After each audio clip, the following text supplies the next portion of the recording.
sampai tapi memang sangat surprise. Dia macam satu perkampungan yang lain, dia macam keluar sikit daripada Malaysia. Padahal dia still in Malaysia. Cakap Vietnam pun ada juga. Macam very rare. Dengan motor je kat sini.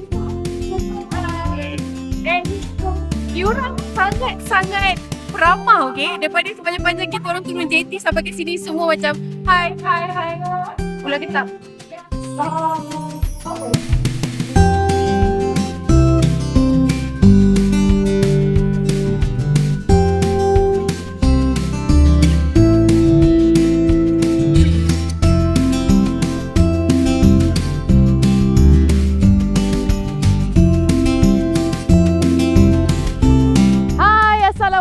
Salam sejahtera kepada anda semua yang sedang menyaksikan kami di Sembang LZS, destinasi zakat anda. Di luar kebiasaan. Kali ini kita di Pulau Ketam, Klang. Kalau mungkin anda pernah datang ke sini, anda tahulah bagaimana suasananya. Tapi kalau belum pernah lagi, sedikit saya nak kongsikan bersama dengan anda. Penduduk di sini lebih kurang 6,000 penduduk dan sebenarnya majoriti merupakan masyarakat Cina. Tetapi 100 lebih begitu Muslim berpenduduk yang tinggal di sini dan kita sebenarnya hari ini nak menyantuni mereka yang mana dari sudut keagamaan bagaimana mereka menggerakkan Islam itu disokong dan ditaja oleh pihak Zakat Selangor sendiri. Jadi hari ini kita akan bersama-sama dengan mereka melihat kepada aktiviti yang pelbagai katanya. Saya pun hari ini bersama-sama dengan kru Sembang LZS Destinasi Zakat Anda menggunakan motor elektrik sahaja di sini. Ini merupakan boleh dikatakan transport utama yang kita gunakan sepanjang anda berada di Pulau Ketam. Okey, kita nak jalan-jalan dulu tapi teruskan bersama dengan kami untuk kita menyaksikan perkongsian di Pulau Ketam, Klang.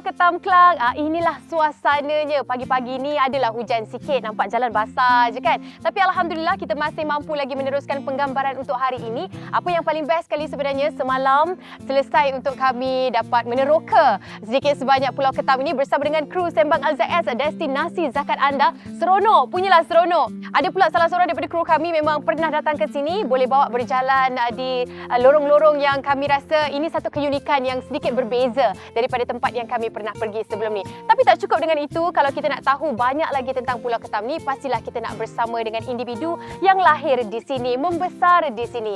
Jadi apa tunggu lagi, kita akan bersama dengan salah seorang individu yang kita nak bawakan bersama dengan anda berkongsi bagaimana masyarakat Islam di Pulau Ketam, Klang. Jom ikut saya.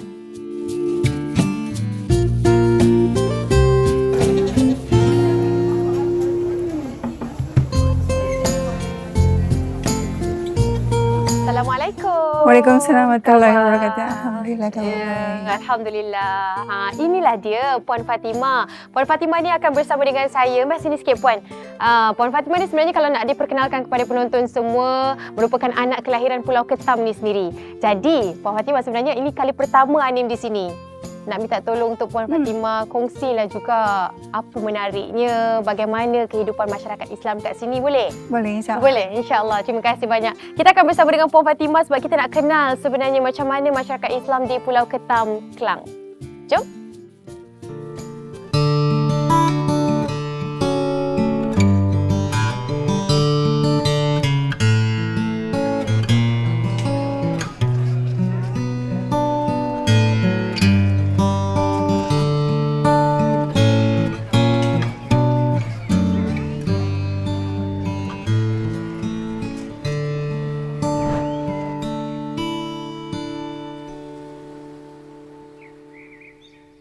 Cantik betul Puan kat sini. Tenang je. Semalam pernah jugalah kita singgah di kawasan ni. Tapi ini tempat kecil-kecil Puan selalu juga datang? Ya, selalu datang juga. Ya. Itulah dia. Ini antara kawasan ataupun tempat yang menarik juga Kalau anda nak tahu, nanti ada bot yang akan ada di sini mengikut masa yang ditetapkan. Ada mereka yang mungkin nak pergi tengok helang, mereka boleh naik daripada JT ataupun kawasan inilah. Kita bersama dengan sekali lagi Puan Fatimah yang saya dah pun perkenalkan bersama dengan anda. Puan, kita nak cerita jugalah anak kelahiran Pulau Ketam ni kan. Puan menetap dan juga membesar di sini. Untuk pengetahuan, Puan Fatimah bukanlah membesar ataupun lahir-lahirnya di kawasan ini bersama-sama dengan yang lain ataupun adik-beradik. Ataupun mungkin Puan Fatimah boleh ceritakan bersama dengan kami bagaimana?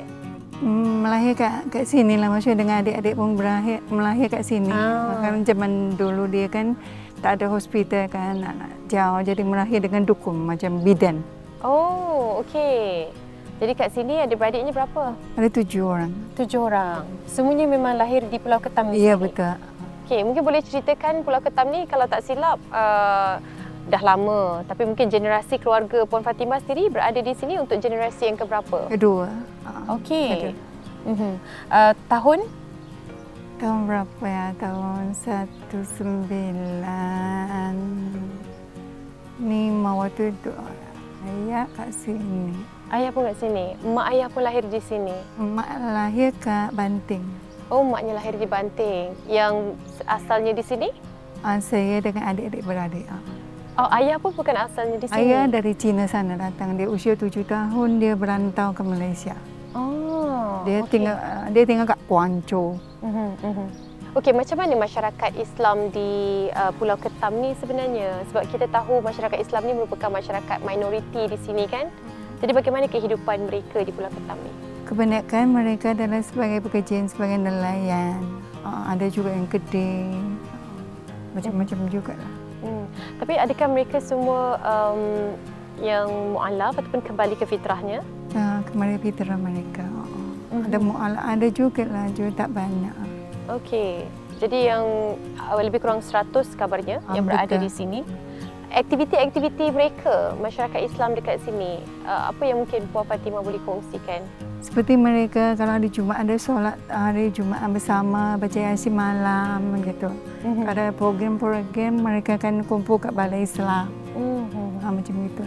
Kita difahamkan Puan Fatimah pernah mengajar juga di Balai Islam?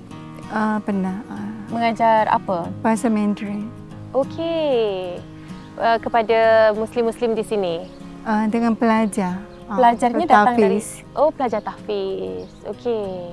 Jadi kalau secara keseluruhan Puan Fatimah sekarang berumur 40 tahun. Jadi sekarang masih lagi berada di Pulau Ketam, masih bekerja di sini, menetap di sini?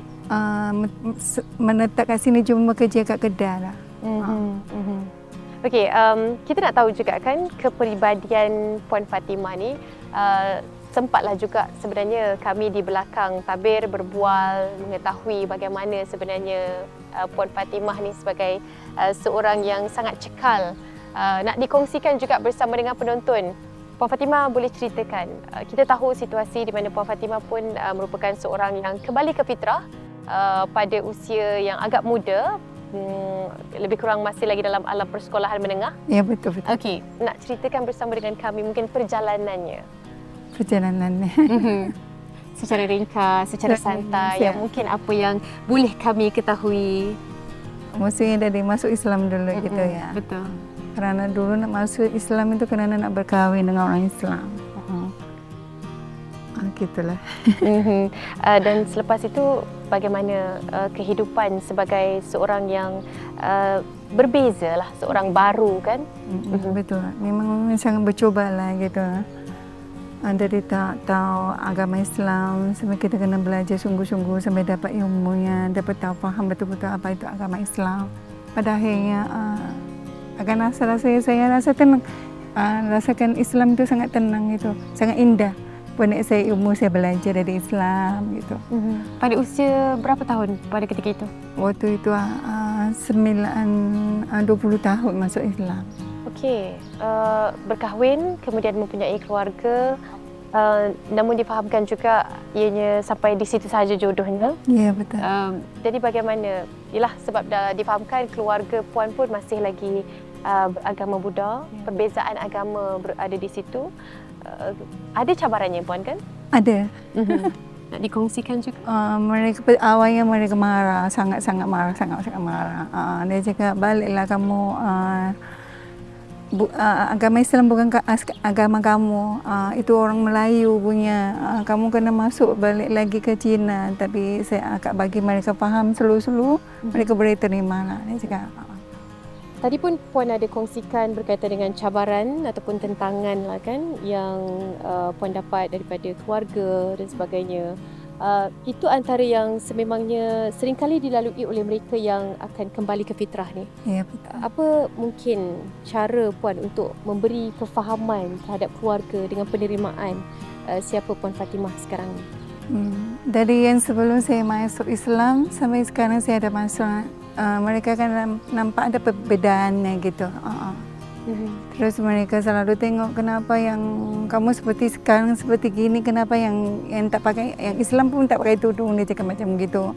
Apa yang kamu bertahankan dalam Islam, dia cakap, kerana saya selama ini yang saya cari Islam lah seperti macam gini agama yang saya dapat, kerana saya boleh dapat ke satu ketenangan gitu.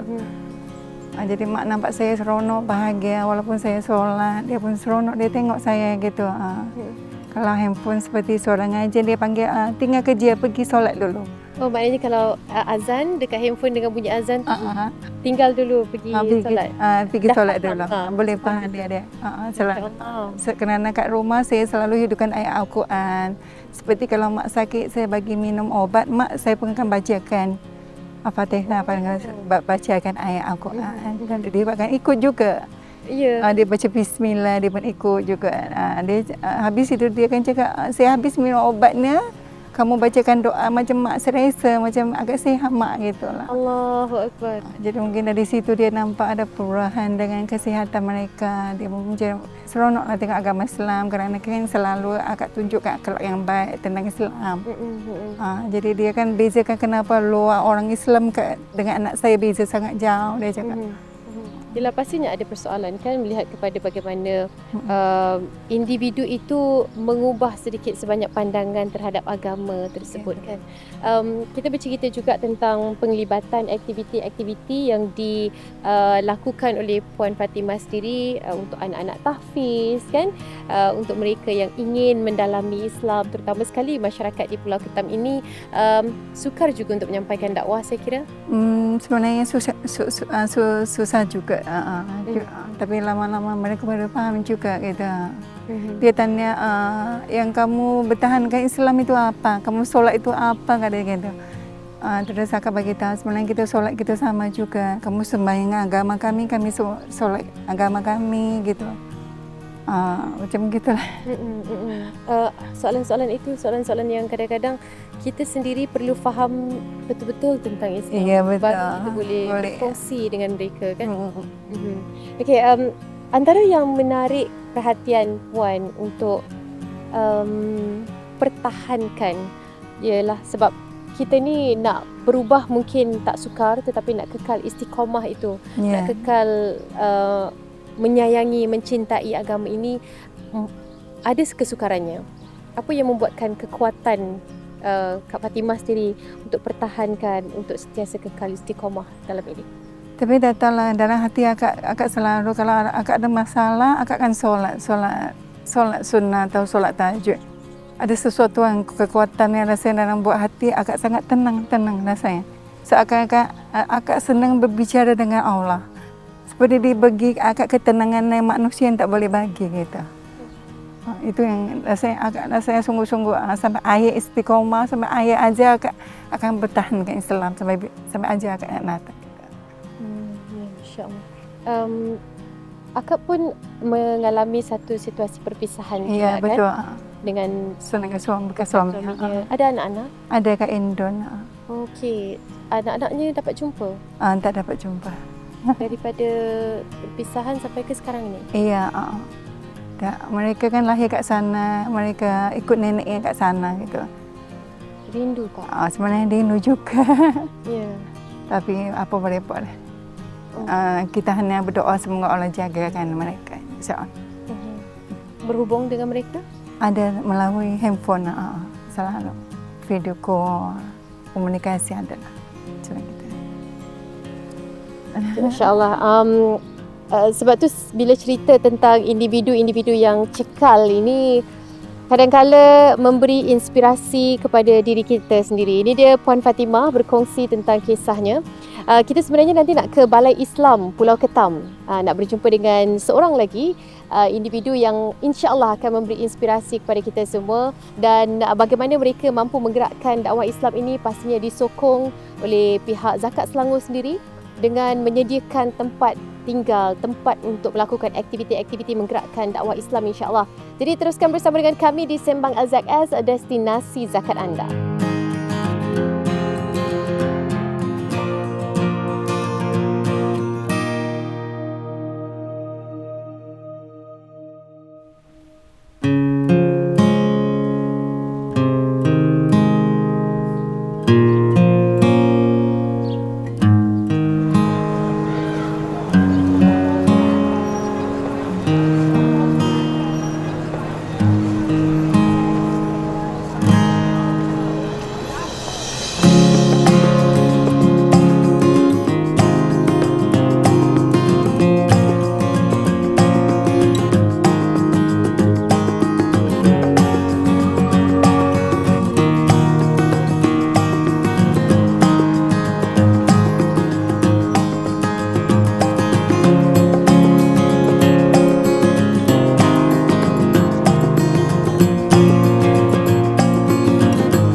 Kita dah pun bersama dengan Puan Fatimah sebentar tadi, antara anak jati kelahiran Pulau Ketam, Klang. Dan kali ini kita di Balai Islam Pulau Ketam. Kalau mungkin anda sempat menyaksikan sedikit teaser kita kongsikan, inilah dia di kawasan atas. Dia 2 tingkat sebenarnya. Di bahagian bawah adalah tempat yang untuk melakukan aktiviti-aktiviti keagamaan. Ramai yang boleh berkumpul. Mereka yang singgah di sini pun ramai yang akan berhenti dan berehat. Di bahagian atas ni, inilah kawasan dia, tempat ataupun ruangan solat. Saya bersama dengan Encik Kamal. Encik Kamal ni yang menjaga Balai Islam. Assalamualaikum Encik Kamal. Waalaikumsalam. Ya, Encik Kamal ini individu yang saya kira kalau kita katakan banyak pengalaman yang boleh dikongsikan dan menjadi inspirasi kita bersama insya-Allah. Encik Kamal mungkin nak kenalkan diri juga bersama dengan penonton-penonton Sembang AZS, destinasi zakat anda ini. Siapa Encik Kamal ni sebenarnya? Silakan. Nama saya Muhammad Kamaleswaran bin Abdullah. Umur saya 29, asal dari Selayang lah. Memeluk agama Islam 4 tahun lepas. Alhamdulillah masih tengah istiqomah. InsyaAllah, insyaAllah. Berada di Pulau Ketam sejak bila? Raya Haji tahun ini. Raya Haji tahun ni? Oh, okey. Dalam lebih kurang 6 bulan lebih kurang macam tu ya. Okey, bagaimana perjalanannya sehingga boleh berada di sini? Dan yalah, kembali ke fitrah ni satu, masing-masing ada perjalanan dan ceritanya tersendiri kan. Kalau tidak keberatan, mungkin kita nak tahu, nak dengarkan juga cerita Encik Kamal. Macam nak bagi tahu dia pun, kadang kita yang lalui, kadang hidup dia pahit ke senang ke susah ke, kita terima je lah. Ya.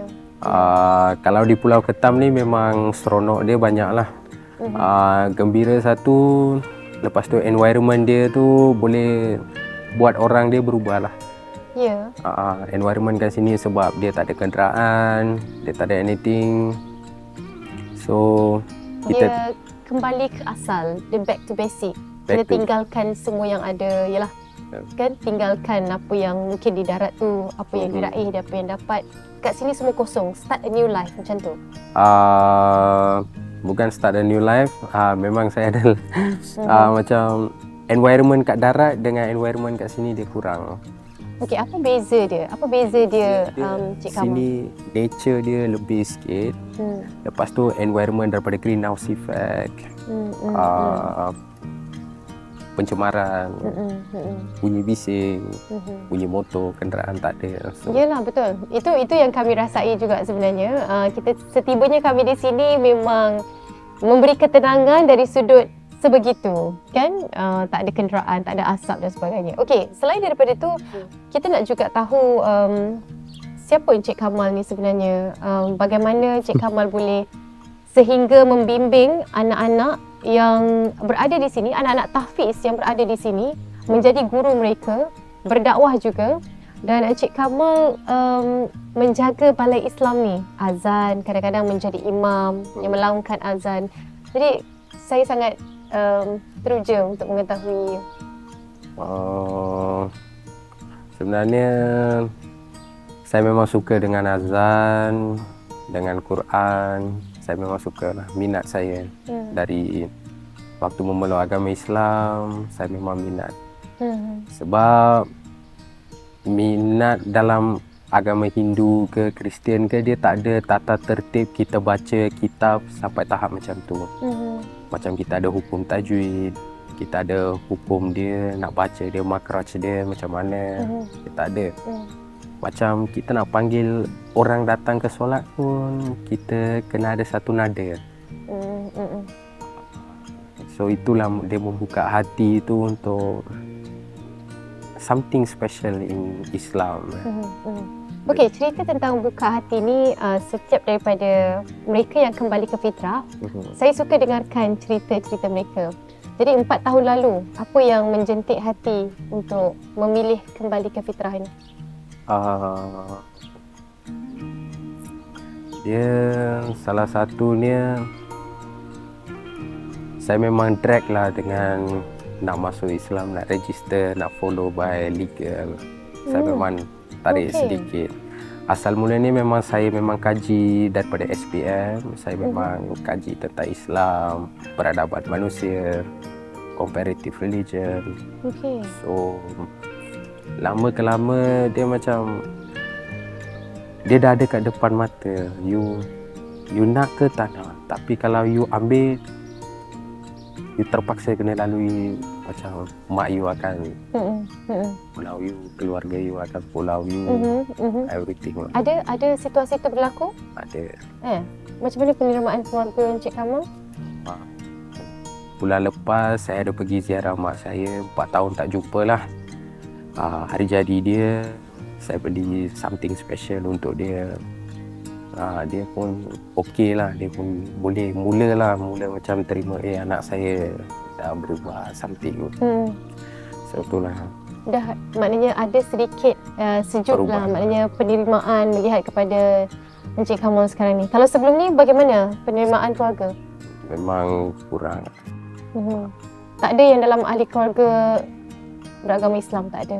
Tak ada. Okey, kita bercerita tentang dakwah yang disampaikan oleh Encik Kamal sendiri kepada anak-anak tahfiz yang berada di sini. Aktivitinya bagaimana? Aktivitinya memang menarik lah. Dari segi pengajian, saya akan masuk 2 slot setiap hari. Pagi saya akan mengajar Mandarin Basic. Malam saya akan bawa kitab Tauhid ataupun kitab Sirah Nabawiyah. Saya akan meluangkan masa dengan pelajar lah. Saya bantu dari segi pengisian masa lah. Sirah difahamkan merupakan subjek favourite Encik Kamal sejak mengenal Islam. Mungkin sirah juga yang menjadikan Encik Kamal lebih bertahan, lebih mencintai Islam. Ya. Antara cerita ataupun sirah Nabi, apa yang paling menjadi kegemaran dan terinspirasi? Pasal haji terakhir. Pasal? Haji terakhir. Haji terakhir. Haji Wida. Okey. Macam bagi kita yang tak kenal siapa itu Nabi, tak pernah jumpa beliau, tak pernah jumpa baginda, perwatakan baginda, kita hanya membaca je. Waktu baginda nak tinggalkan kita, itu boleh buat kita sebab bila kita baca balik sirah tu. Boleh buat kita sebab, walhal kita tak kenal baginda, kita tak pernah macam ada hubungan keturunan pun macam kita tak ada kan. Macam bila baca bahagian terakhir baginda dah nak tinggalkan dunia ni, itu buat saya sangat terkesan. Oh, rupanya ada seorang insan yang sampai sekarang masih menunggu kehadiran kita semua, umat kita. Macam tu lah. Dia lebih sayang kita semua. Kita difahamkan juga Encik Kamal sekarang ni sedang mengalami kondisi kesihatan mata. yang menyebabkan tahap penglihatan semakin lama semakin merosot. Kalau tidak keberatan untuk ceritakan bersama kami dan juga penonton di rumah bagaimana situasinya sekarang ini? Situasi dia sekarang ni alhamdulillah dia okey bagi saya. So far diagnose dengan penyakit keratokonus ni, saya pun baru belajar juga tentang penyakit macam ni. Dia peka kepada warna, image memang susah nak melihat lah. Memang image dia tu walaupun jarak dekat macam ni, rupa tak nampak. Okey. Jadi dalam dunia bayang-bayang, easy nak bagi tahu tu, dalam dunia bayang-bayang dengan dunia suara. Dengar suara, kalau suara tu kita familiar, biasa kita dengar, kita boleh kenal. Kalau orang tu berdiri kat depan hadapan kita ke apa, dia tak membunyikan suara, kita pun lalu macam tu. Jadi orang ingat saya ni sombong ke apa sebenarnya. Okey. Jadi hidup macam dimensi lain, different dimension. Bagaimana dengan membaca, dan yelah sebab ada fasa untuk mengajar anak-anak tahfiz kan, jadi agak terbatas. Agak terbatas dan mereka pun faham kekurangan saya. Biasa kalau bab untuk perlu membaca, saya ada asisten. Okey. Mereka akan membaca, saya akan huraikan sebab saya maknanya ada yang baca dan memberi input, Encik Kamal akan menghuraikan dan menjadikan ianya satu penceritaan lah kepada mereka yang sedang diajar. Rawatan yang dilalui sekarang? Rawatan yang dilalui sekarang, okey, 28 ini Hospital Sungai Buloh. Alhamdulillah untuk pemasangan contact lens lah untuk dua-dua belah mata. Okey. Itu sementara? Buat untuk sementara, mereka nak tengok dalam perkembangan kornea masih mengembang dalam masa setahun ini atau macam mana. Kalau tak, mereka akan buat transplant organ lah untuk permanent. Jadi rawatan tu mengambil masa yang panjang jugalah. Yang panjang. Okey. Sebab dia untuk kadar nak cure dia tak ada, dia just boleh menghalang dan daripada ianya menjadi lebih teruk. Lebih teruk, itu sahaja. Maknanya tak ada possibility untuk sembuh. Possibility untuk sembuh tu memang kurang. Sebab dengan faktor usia muda, dia nak buat transplant organ direct, dia memang tak berani. Macam dia bagi tahu dia boleh jadi kekal sehingga akhir hayat. Boleh jadi cacat, dia kata. Sekarang ni adalah proses atau perawatan untuk mengekang daripada situasi ini lebih teruk saja. Itulah dia situasi ataupun kondisi kesihatan mata yang dialami oleh Encik Kamal, tapi tidak mengekang ataupun tidak menghentikan usaha Encik Kamal untuk meneruskan dakwah, insya-Allah secara berperingkat-peringkat, secara kecil-kecilan bersama dengan anak-anak tahfiz di sini. Masyarakat Islam di sini seperti mana yang kita kongsikan, tak ramai, hanyalah 100 lebih orang saja ya. Anak-anak tahfiz berapa orang sekali datang mengajar? Mereka ada yang belajar di SMK. Ada yang belajar full time di Mahat Tahfiz. Sebab dia jadi begini sebab atas dasar mudir dia ada sedikit inilah, sebab kat sini majoriti adalah jadi bukan beragama Islam kan. Jadi dia nak meletakkan sedikit pelajar dia dalam kadet dalam SMK lah, dalam unit ini. Jadi mereka nak pulau mereka pun tak dapat lah. Jadi dia lebih kurang macam itu sikit. Baiklah, pandangan Encik Kamal macam mana terhadap balai Islam yang ditubuhkan di tengah-tengah kawasan Pulau Ketam ni? Boleh dikatakan di area bandar jugalah untuk Pulau Ketam ni sendiri. Ialah dengan adanya fasiliti seperti ini, adakah ianya memudahkan urusan dakwah yang disampaikan? Dia sebenarnya memang terbaik bagi saya. Di mana kita jejak langkah atau kaki, di situ ada musola, surau, masjid, memang membantu. Dan ni adalah satu-satunya tempat ibadah untuk orang Islam. Jadi dia memang membantu. Dan dia juga jadi penginapan sementara untuk orang-orang musafir. Kalau ada apa-apa kenduri ke, baca tahlil ke, yasin ke kat sini juga, dia memang menarik lah kat sini. Yalah. Dan Cik Kamal jadi orang kuat lah di sini menjaganya. menjaga, Adalah kuat sangat. insya-Allah lah kan. Biasa-biasa. Sekurang-kurangnya ada juga individu yang menjaga kebersihannya, menjaga fasiliti dan juga penyelenggaraan terutama sekali kan, ada yang membantu untuk menggerakkannya insya-Allah. Okey, ini dia yang kita sempat sampaikan. Mungkin sedikit kata-kata terakhir daripada Encik Kamal. Yang mendengarkan ini ataupun yang menyaksikan ni mungkin dalam kalangan mereka yang juga mengalami situasi yang sama. Setiap orang yang ingin kembali ke fitrah ni ada fasa sukarnya, ada fasa yang memberi cabaran. Apa mungkin nasihat daripada ataupun kata-kata daripada Encik Kamal sendiri? Bagi saya yang selama ni saya pernah lalui, okey, saya nak ungkapkan sedikit, mungkin dia makan masa sedikit. Bagi kepada pejuang-pejuang yang di luar sana ataupun mualaf-mualaf di luar sana, maupun siapa pun lah, sentiasa ingat ilmu yang paling tinggi selama ni kita kaji ke atau kita ambil any course pun, dia tak boleh setanding dengan ilmu yang difardukan ke atas diri kita sebagai seorang mukallaf, iaitu ilmu solat. Sebab Nabi mengambil ilmu tersebut, perintah tersebut, hukum tersebut bukan di dunia. Nabi ambil hukum tersebut di langit. Bukan langit biasa, langit yang next level, above and beyond. Langit ke-7, lepas lagi ke Sidratul Muntaha. Nabi terima benda tu. Kebanyakan orang yang zaman sekarang yang liberal ini, mereka tidak akan menerima benda itu secara bulat-bulat. Tapi kalau kita jaga hukum itu, insya-Allah hidup kita sentiasa ada satu sinar dalam kegelapan itu, dia sentiasa ada. Ya.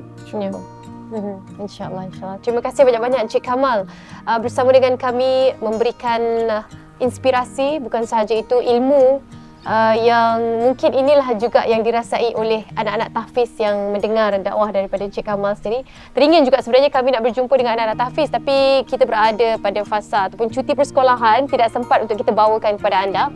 Cuma adalah sedikit suara-suara anak-anak yang sempat singgah di sini kan. Mereka ni sebenarnya datang berkunjung di Pulau Ketam. Ada di belakang sana tu.